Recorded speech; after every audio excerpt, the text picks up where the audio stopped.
हिक रंग तेनू कपड़े सांझे हिक रंग त्यानू धोतियां हिक रंग तेनू कपड़े सांझे हिक रंग त्यानू धोतियां लाल कर सोना सरकार जानी दुश्मन सरसंता प्यारा जना प्यारा जना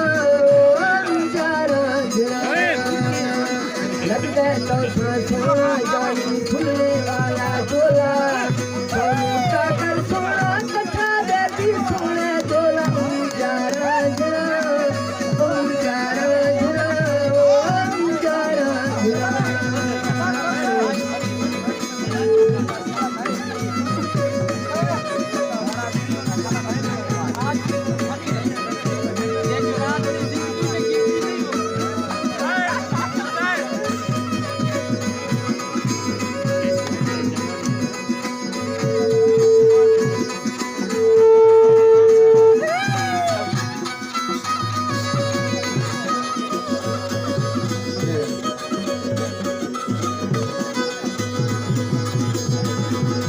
Malero ta musa gani joe